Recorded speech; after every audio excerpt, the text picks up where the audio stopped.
teman-teman, welcome to Cynthia Montana Channel. Nah teman-teman, hari ini aku mau berbagi tentang 5 tips kamu memilih judul skripsi teman-teman. Karena ini banyak banget di request oleh teman-teman sekalian, makanya bakal aku bahas lagi nih tentang gimana caranya kamu menentukan tips judul akuntansi atau judul skripsi kamu nih khususnya teman-teman, atau judul ekonominya. Nah sebelum aku lanjut ke video ini, jangan lupa ya di like, komen, dan juga subscribe-nya. Aku tunggu loh teman-teman. Nah di sini aku bakal jelasin ke kalian sedikit ya. Gimana caranya nentuin dulu teman-teman. Pertama, kamu harus tahu dulu kamu mau melakukan analisa kualitatif atau kuantitatif. Jadi dua hal ini harus kamu tahu dulu teman-teman. Ketika kamu nggak tahu ini, kamu nggak bisa menjalankan skripsi kamu. Kamu udah bingung, nggak ada arah tujuan. Oke? Nah, kamu menentukan apa nih misalkan? Sekarang milihnya kuantitatif ya, angka, melakukan sampling. Nah, ketika melakukan sampling, kamu harus tahu teman-teman apa yang mau kamu bahas secara lebih dalam. Tapi kamu tanya dulu ya, biasanya tuh kalau aku di BINUS nih, banyak banget kuantitatif atau judul skripsi yang udah nggak boleh. Contoh, ngomongin soal GCG itu udah nggak boleh. Terus juga ngomongin soal lebih ke tentang pelaporan ini dan ini, atau nggak tentang kepribadian antara A dan B, itu tuh udah nggak boleh teman-teman, karena udah terlalu general, udah terlalu banyak. Jadi harus lebih spesifik, tahunnya juga lebih spesifik, lebih lebih detail teman-teman gitu untuk yang kuantitatif. Makanya untuk yang kuantitatif itu agak lebih istilahnya lebih ribet sih sebenarnya gitu, karena banyak data-data yang sebenarnya udah nggak bisa kamu pakai lagi, data-data atau sampling pun yang udah nggak bisa kamu ambil lagi jadi bahan skripsi kamu kayak gitu. Pada saat aku mengambil kuantitatif, tapi aku ngambilnya apa? Aku di sini adalah ngambilnya itu tentang audit. Jadi aku ngebahas tentang Big Four, PwC, Deloitte, EY, dan juga KPMG. Jadi aku bahas 4 ini teman-teman, samplingnya. Auditornya sifatnya seperti apa dalam mengambil keputusan.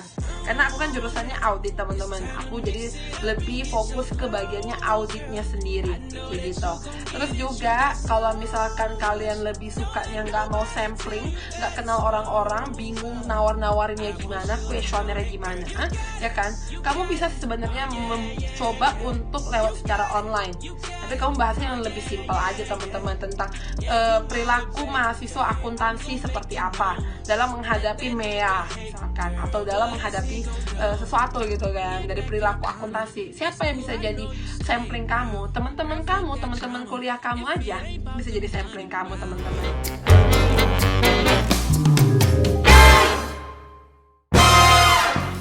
Tapi harus kamu istilahnya bahas itu dengan dosen pembimbing kamu ya. Ini boleh nggak diambil sebagai judul skripsi, karena kadang ada dosen itu yang nggak mau ngebahas terlalu gampang, skripsi yang terlalu gampang gitu. Terus juga nih, itu yang tadi kuantitatif. Sekarang aku akan bahas yang kualitatif. Untuk yang kualitatifnya itu lebih ke kualitasnya teman-teman. Kualitasnya itu seperti apa sih? Jadi di sini adalah satu perusahaan aja, bahas satu perusahaan, satu tempat, satu usaha, ya kan, fokus di situ.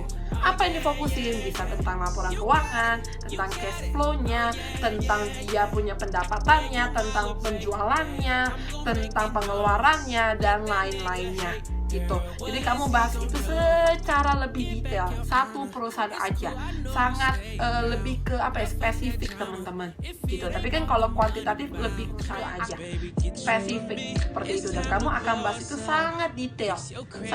Apakah benar apa yang dilaporkan itu tuh sesuai atau tidak, apa yang dia berikan ke laporan auditor itu juga benar atau tidak, kayak gitu teman-teman. Jadi itu yang membuat kalian harus tahu nih, kalau misalkan kalian di kualitatif, kalian bisa menggunakan perusahaan-perusahaan manapun. Setiap perusahaan berbeda itu udah menghasilkan judul skripsi yang berbeda.